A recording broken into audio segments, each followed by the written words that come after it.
Last এপিসোডে আমরা দেখেছিলাম ভ্যানিকা হার্ট কিংডমের কুইনের কাছে পৌঁছে গেছে, আর এরই সাথে সে তার কার্যের সাহায্যে তার যতগুলো সাথী মরে গিয়েছিল তাদের সবাইকে আবার জীবিত করে দেয়। আর এরই সাথে সেখানে মিমোসা, নোবেল আর কুইন ভ্যানিকা আর তার সাথীর সাথে ফাইট শুরু করে দেয়। তখনই আমরা ভ্যানিকা আর নোবেলের মধ্যে অনেক আইকনিক একটা ফাইট দেখতে পাই, যেখানে ভ্যানিকা ধীরে ধীরে তার ডেভিল পাওয়ার বাড়াচ্ছিল।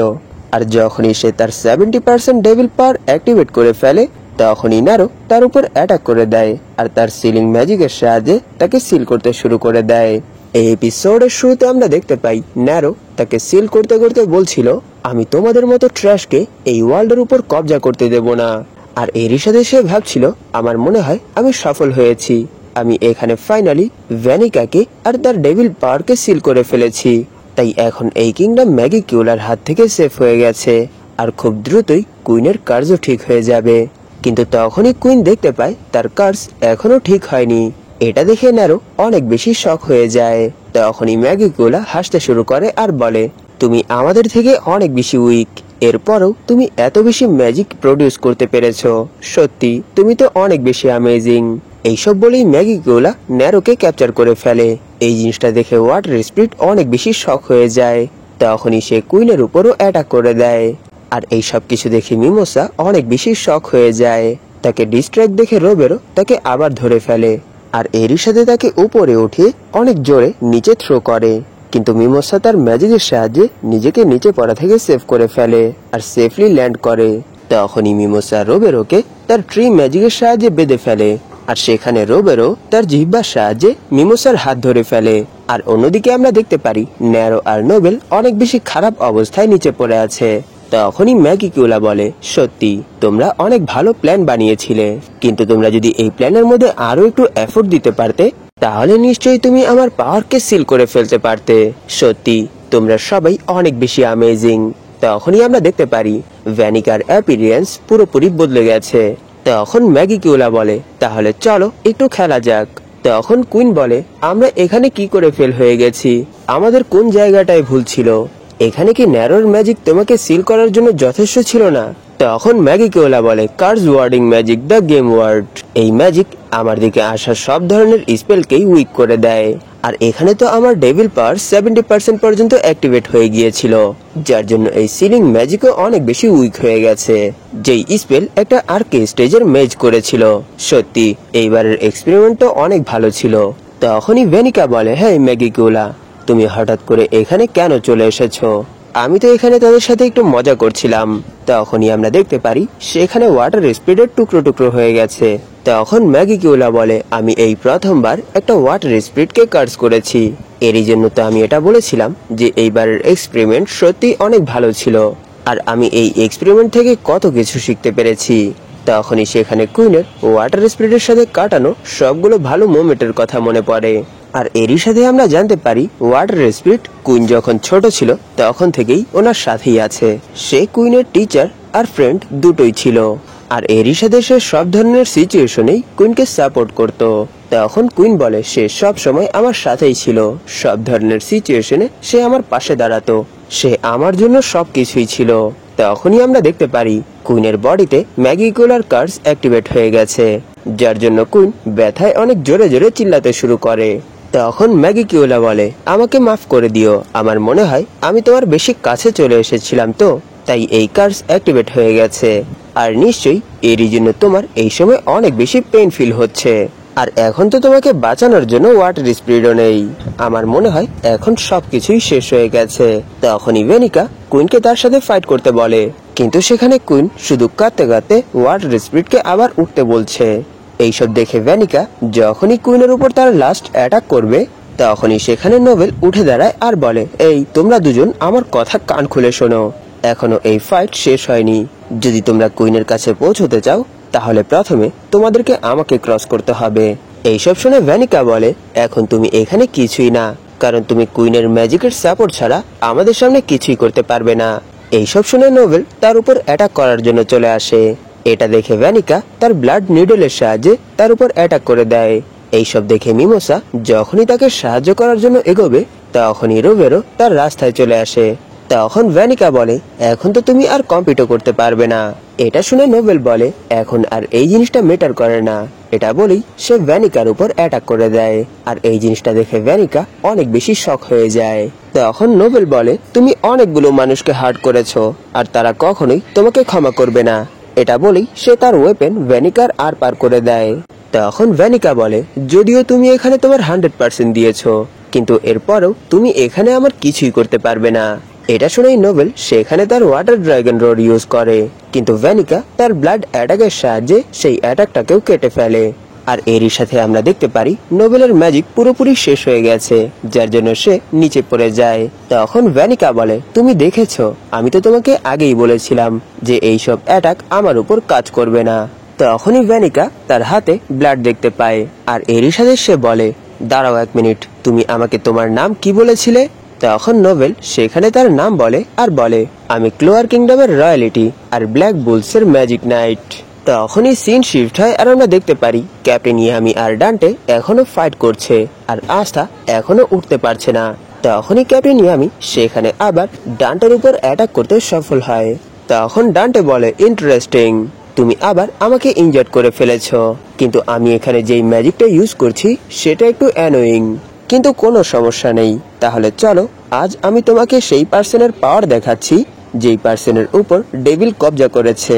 তখন ক্যাপ্টেন ইয়ামি বলে, এইসব শুনতে তো ভালোই মনে হচ্ছে, তাহলে চলো আমিও তোমাকে একটা জিনিস দেখাচ্ছি, আর আমি এটাকে বলি the power of ordinary human.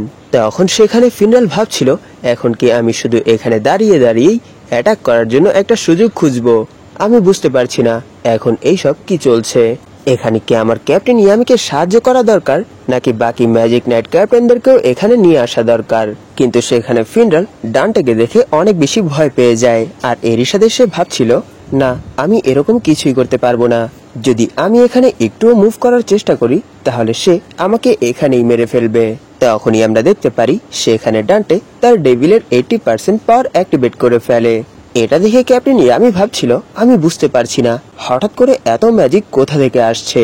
তখনই ডান্টে বলে, আমরা ডেভিল পজেস পার্সন আন্ডারওয়ার্ল্ডে থাকা ডেভিলদের সাথে আমাদের পাওয়ার শেয়ার করি, আর যতক্ষণ পর্যন্ত আন্ডারওয়ার্ল্ডের গেট ওপেন হবে না ততক্ষণ পর্যন্ত আমরা আমাদের 100% পাওয়ার ইউজ করতে পারবো না। এইসব বলেই সে ভাবছিল, কিন্তু আমি এই জিনিসটা জানি না যে এই ডেভিল পজেস ছেলের উপর কি এই রুলস কাজ করে কি করে না।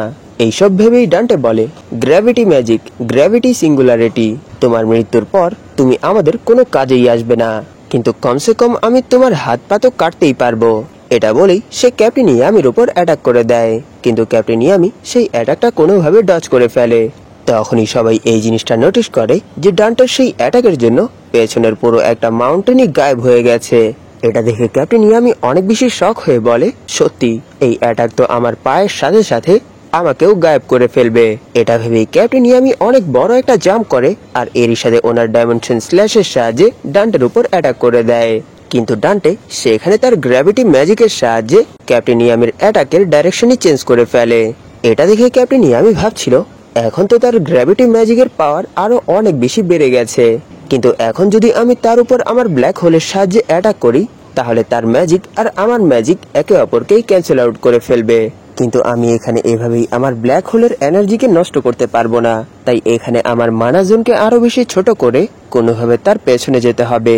কিন্তু 1 মিনিট, যদি সে এখানে তার বডিকে রিজেনারেট করতে পারে তাহলে আমার ছোটখাটো অ্যাটাক তার উপর কোনো কাজই করবে না, তাই আমাকে তার উপর অনেক বড় আর অনেক পাওয়ারফুল একটা অ্যাটাক করতে হবে।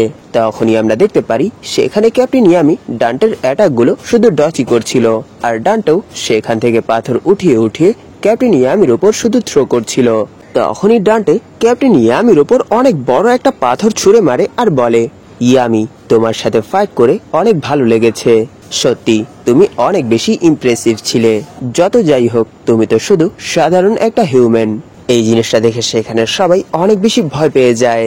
তখন ডান্টে বলে, তাহলে চলো, তুমি তো শেষ হয়ে গেছো, এখন নেক্সট কে? তখনই আমরা দেখতে পারি সেই পাথরের মধ্যে ফাটল ধরতে শুরু করেছে, আর এরই সাথে ক্যাপ্টেন ইয়ামি সেই পাথর ভেঙে বের হয়ে আসে আর বলে, এখন দেখো, আমি আমার লিমিটকে সারপাস করতে চলেছি। তখন তিনি ভাবছিল, আমার ফুল স্কোয়াড আমাকে দেখছে, তাই আমি এখানে হারতে পারবো না। তখন তিনি সেখানে তার মানা জোনকে এক জায়গায় জড়ো করতে শুরু করে দেয়, এইসব দেখে ডান্টে বলে, সত্যি এটা তো অনেক ভালো একটা স্ট্র্যাটেজি ছিল, কিন্তু তুমি যদি আমাকে হারাতে চাও তাহলে তোমাকে এর থেকেও অনেক বেশি করতে হবে। তখনই আমরা দেখতে পারি ক্যাপ্টেন ইয়ামি ওনার এক অ্যাটাকের সাথেই ডান্টের হাত পা আর মাথা বাদে মাঝখানের পুরো শরীরই উড়িয়ে দেয়। আর এই জিনিসটা দেখে ডান্টে অনেক বেশি শক হয়ে যায়। তখন ক্যাপ্টেন ইয়ামি বলে, এই অ্যাটাকের নাম ব্লাড থার্স্ট, কিন্তু এটা দেখতে একটু ক্যাননের মতো মনে হয়। এই জিনিসটা দেখে আস্থা ভাবছিল, সত্যি ক্যাপ্টেন ইয়ামি তো অনেক বেশি স্ট্রং। তখন সেখানে ডান্টে ভাবছিল, না এটা তো ইম্পসিবল, কারণ কেউ আমার বেস্ট ফর্মে আমাকে কখনোই হারাতে পারবে না। কিন্তু না, কেউ একজন আছে যে তার পাওয়ারের সাথে আমার বডির মধ্যে একটা হোল করতে পারবে। এটা ভেবেই সেখানে ডান্টে হাসতে শুরু করে আর বলে, সত্যি এটা তো অনেক বেশি প্রবলেমেটিক, কিন্তু তোমাকে এর জন্য ধন্যবাদ ইয়ামি সুকিহিরো। আর এরই সাথে আমরা দেখতে পারি সে সেখানে আবার নিজের বডি রিজেনারেট করতে শুরু করেছে। এই জিনিসটা দেখে ব্ল্যাক বুলসের সবগুলো মেম্বার অনেক বেশি ভয় পেয়ে যায়। তখন ডান্টে বলে, আমার আসল ম্যাজিক বডি ম্যাজিক, আর এই ডেভিল পাওয়ার এই ম্যাজিককে আরো বেশি এনহ্যান্স করে দেয়। আমার কখনোই কোনো রোগ হতে পারবে না, আমি কখনোই বুড়ো হতে পারবো না, আর এরই সাথে আমি কখনোই মরতে পারবো না। আমি তোমাকে একটা কথা বলে দিচ্ছি, আমি যখনই কখনো নিজেকে পুশ করি অথবা এখনের মতো কোনো সিচুয়েশন চলে আসে, তখন আমার বডি প্রতিবারের মতোই রিজেনারেট হয়ে যায়, আর এরই সাথে আমার বডি মনস্টারের মতো হতে শুরু করে। এরই জন্য আমি সবসময় এই জিনিসটাকে অ্যাভয়েড করার চেষ্টা করি। তখনই আমরা দেখতে পারি ডান্টে এই সময় পুরোপুরি একটা মনস্টারের রূপে চলে এসেছে। তখন ক্যাপ্টেন ইয়ামি জিজ্ঞেস করে, তুমি সত্য করে বলো, এখনো কি তুমি কোনো হিউম্যান আছো? তখনই ডান্টে ক্যাপ্টেন ইয়ামির উপর অ্যাটাক করে দেয়, কিন্তু ক্যাপ্টেন ইয়ামি সেই অ্যাটাকটা ডজ করে তার উপর আবার ব্লাড থার্স্টের অ্যাটাক করে দেয়, যার জন্য তার বডিতে আবার একটা ছিদ্র হয়ে যায়। তখনই ডান্টে বলে, ইয়ামি সুকিহিরো, তুমি তো সত্যি অনেক বেশি অ্যামেজিং, তোমার ইনস্টিং আর কমব্যাট স্কিল আমার থেকেও অনেক বেশি অ্যামেজিং। এখন তো সত্যি আমি তোমার উপর জেলাস ফিল করছি, কিন্তু তুমি তো এটা দেখতেই পাচ্ছ যে আমি কখনোই মরতে পারবো না, তাই আমার এই অ্যামেজিং পাওয়ারের জন্য তোমার আমাকে হারানোটা ইম্পসিবল। যদিও তুমি অনেক বেশি স্কিল্ড, কিন্তু তুমি এখানে কিছুই করতে পারবে না।